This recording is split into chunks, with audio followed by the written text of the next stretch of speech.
This lesson's going to fall together right now. Here we go. Greetings and welcome, ladies and gentlemen, friends of all ages. How are you doing? We're talking about a whole new concept. We're talking about conic sections in this chapter. And before we can discuss that in detail, we actually have to equip ourselves with a skill set, some tools that will enable us to analyze what's going on with conic sections. And we'll actually end up through some of these tools, even have some of our formulas and things come about as a result. So we're talking today about analytic geometry. You've probably seen geometry before. It's talking about shapes and such. Today we're going to take those shapes, slap them on top of a coordinate plane, and be able to analyze the points or the vertices of said shape using some of our coordinate plane math, such as some of the following formulas, which I'm going to discuss in a moment. So since you've seen most of these formulas before, I'm going to quickly go through them, and I'm going to start off by, let's do an example. I'm going to give you 2 points. Here's point A. Let's say it's -2 and 1. And here's point B. Let's say it's, I don't know, 5 and -4 sounds good to me. And let's say between these 2 points I want to find 3 facts. I want to know, first of all, what is their, let's talk about slope. We'll talk about the midpoint between them. I'm going to scroll down and add some room. Midpoint, P-O-I-N-T, that sounds good. And we're going to talk about the distance between those. Right? So to tie this into, I guess, the coordinate plane piece, let me draw just a quick picture. Whoop, whoop, whoop, whoop. Whoop, whoop, whoop, whoop, whoop. And let's see, I'll go out 1, 2, 3, 4, 5. 1, 2, 3, 4, 5. 1, 2, 3, 4, 5. 5, 4, 3, 2, 1. That didn't scale that well. 1, 2, 3, 4, 5. I wanted to count down because I thought it was cool. I'm actually teaching my son to count forwards and backwards. It's pretty good. I'm not teaching him in binary or anything. I'm using base 10, so don't worry. So let's see. Let's plot these points first of all. A is -2, 1, so back 2, starting at the origin. You go left 2 on the x-axis, down 1, right? So there's my point A. Point B is 5, -4. So over 5 and... Oh, blast. Thank you, friends. So left 2, up 1. Thank you. Good call. Positive y direction. And 5, -4. So over 5, down 4 is point B. So those are the 2 points of which I'm referring. And the first thing I want to talk about is the slope of those points. And what I mean by that is, what is the steepness of the line that would pass through those points? That was a terrible line. That's good enough. So if I have this line, I want to figure out how steep is this line. And the way we measured slope is thought of as rise over run. Okay? It is the change in y. Actually, that's not a good delta. Delta y over delta x. All right? A little Greek letter delta, a triangle here, is used often to represent delta for difference, right? Or change. What happened between these 2 points? What was the difference between those 2 points? D, delta, difference, right? So change in y over change in x, right? We'd call that rise. In this case, the rise is falling, and the run is the horizontal motion there. And if I wanted to refer to the coordinates of points, if I label this x1, y1, and x2, y2, I actually can calculate. I have a formula for slope. By the way, slope is denoted by the letter m. Lots of stuff we're hitting here. And that formula for slope is y2 minus y1, right? Notice the change, the difference of the y's, right? over the change in x, right? So x2 minus x1. And the order of these x's and y's does matter. It doesn't matter which point you labeled point 1 or 2, but once you commit, you do have to commit all the way, and the order does matter. So here's our slope formula. Let me box that. That's something that we should memorize, which, by the way, slope formula, not given to you on the SAT or kneecap or most standardized tests. So that's one you gotta, bring in, smuggle it in your brain pocket, right? Like just like hide it in there and sneak it past security, something to that effect. So let's see. Let's actually find the slope using this equation. So actually, I might end up switching where my midpoint is here. Let's see if I can be clever. Select. Watch this. And oh, that's kind of sad looking, but watch this. This is great. This is production value right here. Bam. Now I've got room. So let's see. I guess that's what I get for trying to plan ahead and not leave myself enough space. So the slope, y2 is -4, minus y1 is +1, over x2 is 5, minus x1 is -2, so be careful with that double negative there, folks.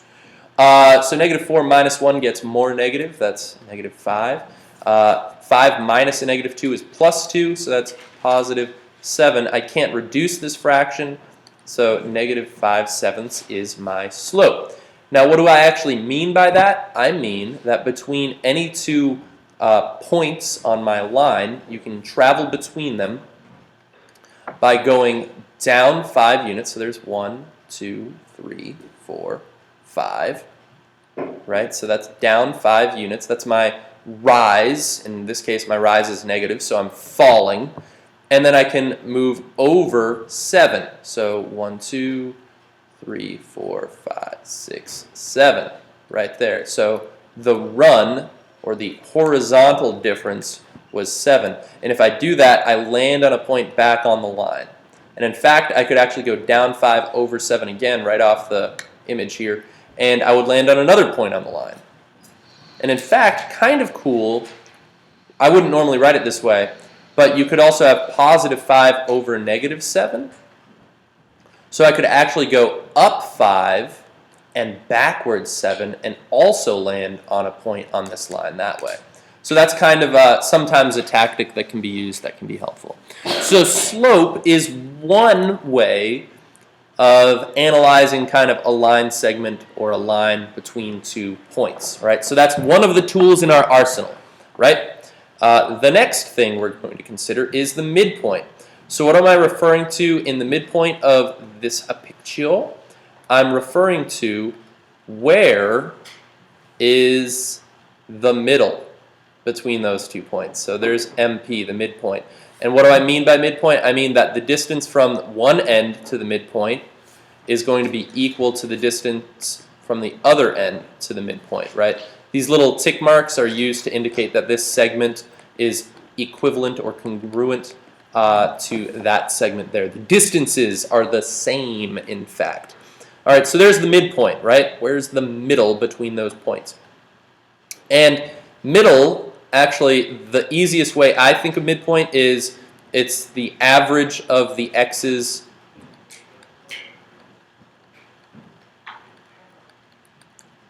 and the average of the y's.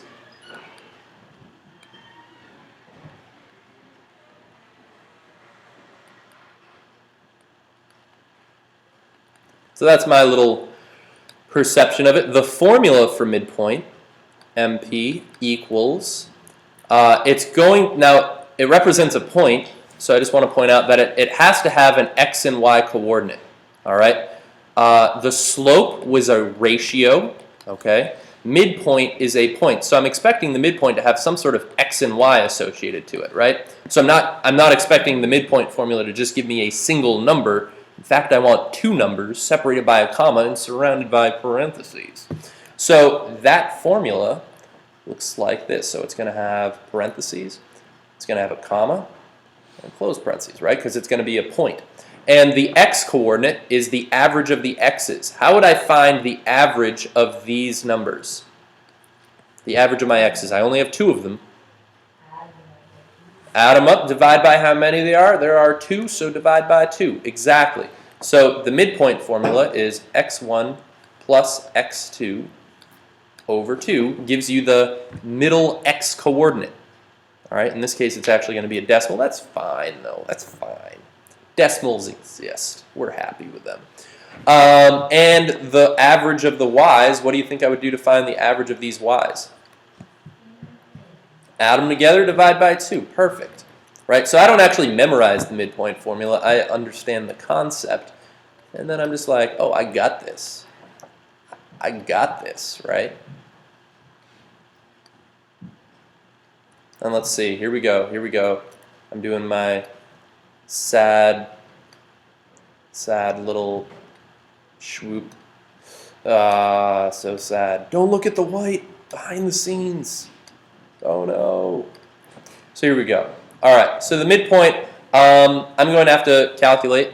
All right. So the midpoint equals, let's see, x1 and x2 are -2 and 5 respectively. -2 plus 5 all over 2. And y1 and y2 is 1 and -4 respectively. So 1 plus a -4 over 2. There we go. So the midpoint is equal to -2 plus 5 is 7. So that's 7 halves.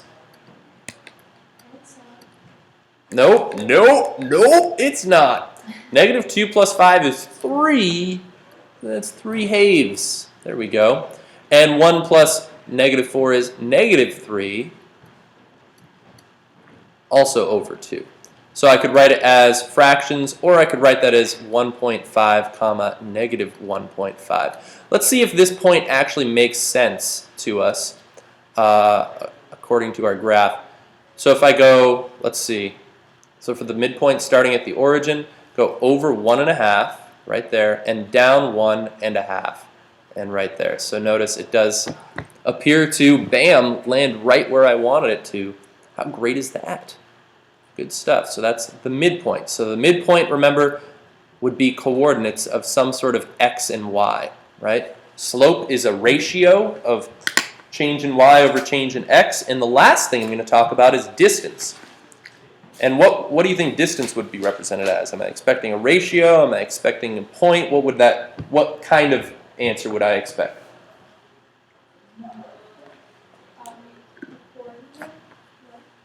For distance?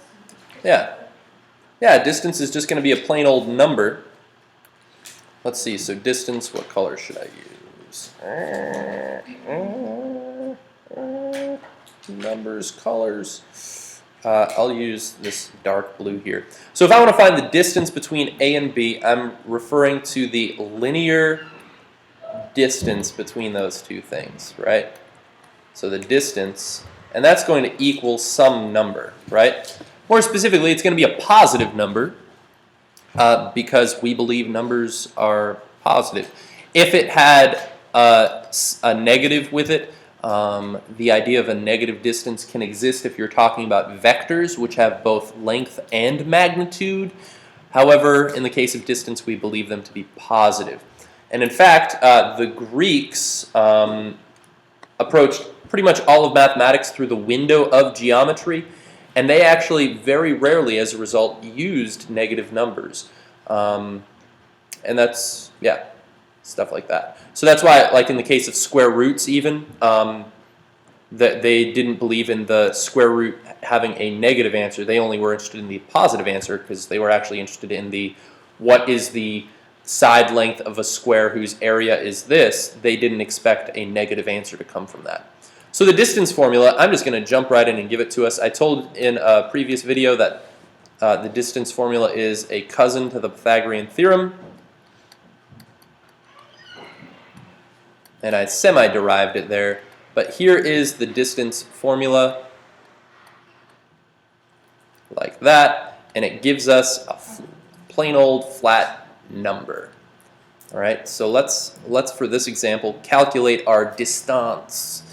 So our distance is going to equal the square root of x2 minus x1 was 5 minus negative 2. All right, 5 minus a negative 2. Careful with your parentheses. And y2 minus y1, which would be a negative 4 minus 1. Negative 4 minus 1. So now I just PEMDAS this really. Order of operations. Negative 5 minus negative 2, 5 plus 2, that's 7. So 7 squared plus negative 4 minus 1 is negative 5 squared. So that's 49 plus positive 25. So what's that going to be? 69 plus 5, 74. Yeah, bam, there we go. It's a number, square root of 74. In fact, we could estimate its value if we wanted, right?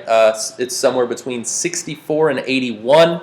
It's a little bit closer to 81, so it's square root of 64 is 8, square root of 81 is 9. So it's past the midpoint between 8 and 9. So it's probably like, maybe it's 8.7, 8.6. Let me actually calculate square root of 74. 8.60 is a decimal approximation of it, 8.60. Right, but that's an exact answer. Actually, square root of 74, would 4 go into it? No. No, it doesn't. And I don't think any other perfect squares go into it either, so I can't reduce that radical either. But square root of 74 is my distance, right? So there we go. Distance is a number, the distance between those 2 points. So between these 3 things, it gives me a pretty good grasp of some ways I can talk about points on a coordinate system. And that's what we're actually going to do now. We're going to put this to use right now. And I mean, there's all sorts of problems that we can do. We could talk about, let's see, figuring out if a square is a square, if 4 points, form a square, 4 points form a parallelogram, if 3 points form a right triangle. You can do all sorts of analysis. Actually, that's one thing I want to point out, one additional fact. Does anyone know anything about parallel lines and perpendicular lines? Purple? No. Parallel lines and perpendicular lines. That's a couple more facts that would help us, but they utilize one of the formulas we already had. Perpendicular lines. By the way, a symbol that represents parallel is a double kind of absolute value bar thing. Perpendicular is denoted with an upside down T because that kind of forms a perpendicular there. Right. Parallel lines, what do you guys suspect is true about the slopes of parallel lines? Slopes are the same. Okay?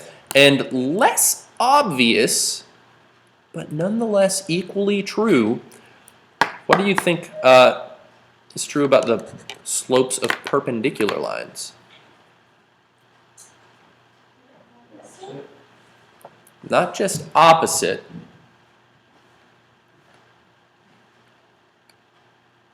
They are opposite reciprocals. All right. So let me give a quick little example of that. So if slope 1 was, say, negative 2/7, if slope 2 is 7/2, then line 1 is parallel to line 2 if they had those respective slopes. So I change the sign, right? So this is positive, and I flip it, right? So that's what I mean by that. So that's another thing in our skill set that can help us out in analyzing graphs, coordinate plane stuff, right? Oh, touche! You got me again. Wow. Mr. Waddy with the hidden mistakes in here today. But that's fine. That's fine. I'm okay with that. So let's talk about proving a quadrilateral is a parallelogram.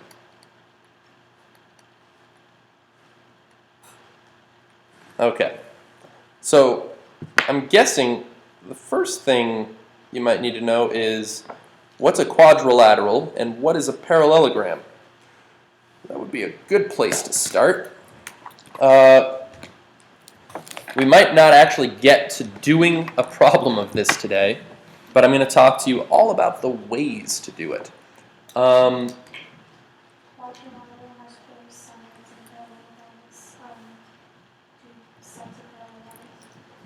Sure. Yeah, quadrilateral is a four-sided lateral lines, kind of quad four, right? Four-sided figure.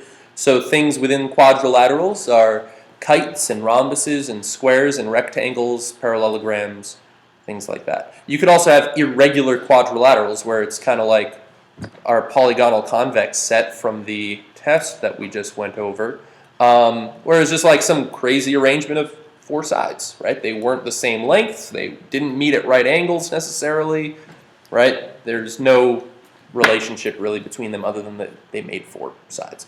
A parallelogram, let's see, actually, yeah, quadrilateral, I'll just say bam, bam. Actually, trapezoidal is a type of quadrilateral as well. So a parallelogram has a specific fact in which its opposite sides are parallel. All right, so there's a parallelogram, right? Ish. And there's a whole bunch of facts about parallelograms. So the question is, if I have, 4 points, A, B, C, and D, how do I prove that they're a parallelogram? What methods could I use to do that?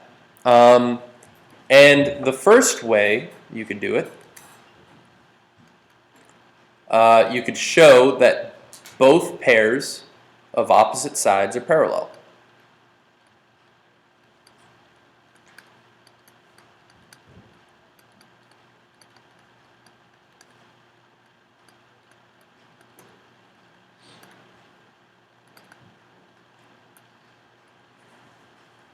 Are parallel. So that's the first way to do that. So using the three skills we just talked about, slope formula, midpoint formula, distance formula, which of those formulas would help me do this?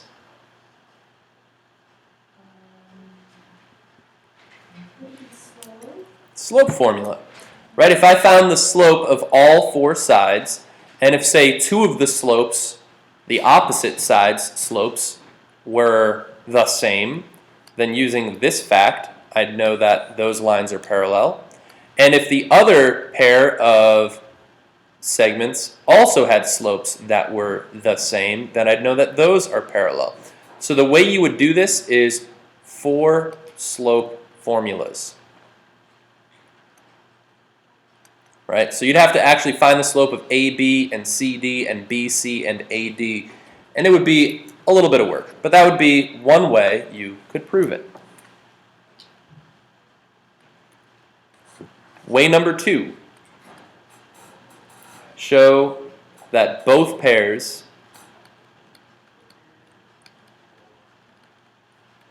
of opposite sides are congruent.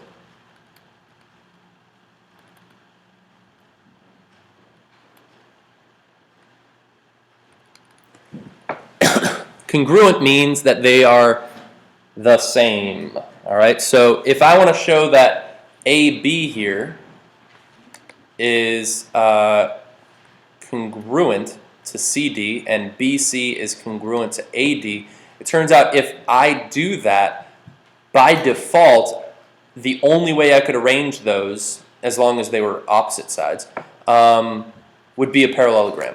All right. And there's also, if you've taken a geometry class or Math 2, you've probably seen some of those proofs before.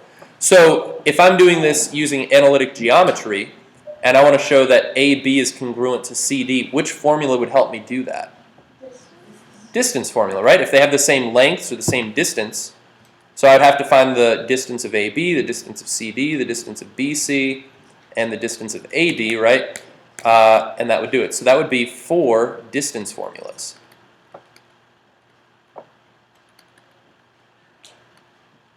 Right? So that would work.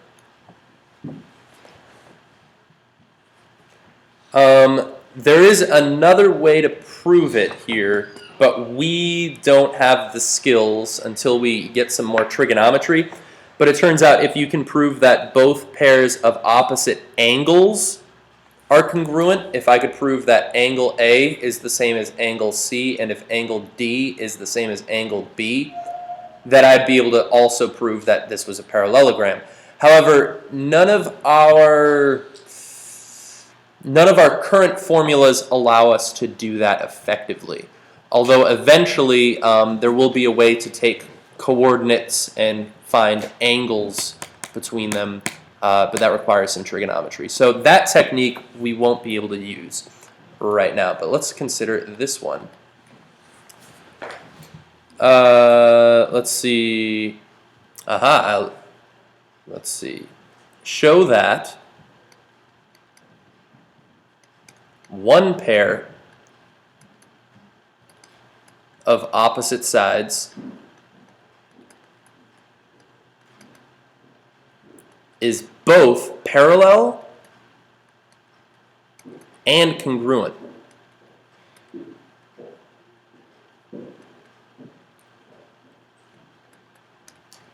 So it's going to be both of those things, okay?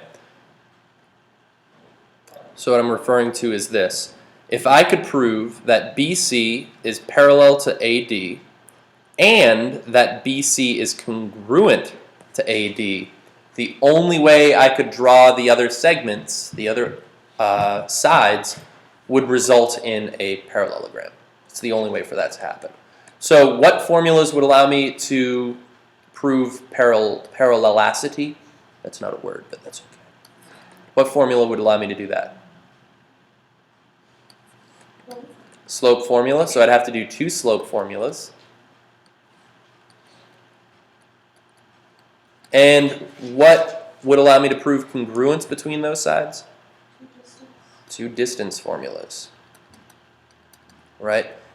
And the key is that these have to be the same, all right, the same pair, okay? Because it is possible to have a isosceles trapezoid where these are parallel and these are congruent, but that is not a parallelogram. It's a trapezoid. So it's got to be the same pair, okay? And let's see, our last technique, this one is less obvious. Show that one pair, or nope, I lied. Show that the diagonals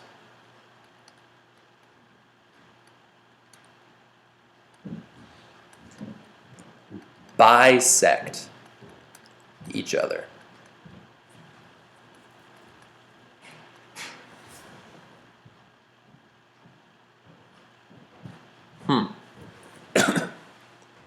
So this one is, I think, the most interesting.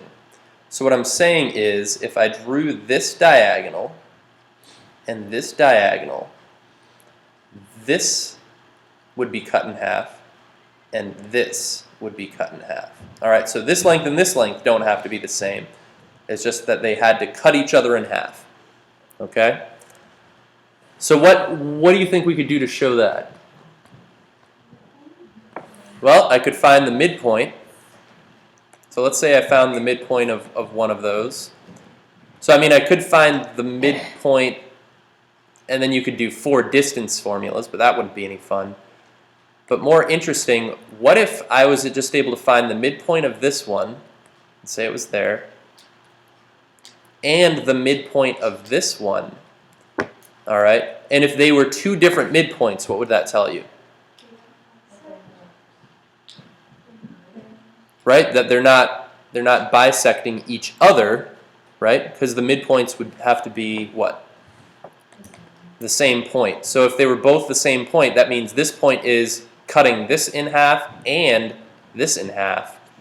So that's what would end up happening. So this is actually the easiest way to show, to prove a quadrilateral is a parallelogram, is to do 2 midpoint formulas.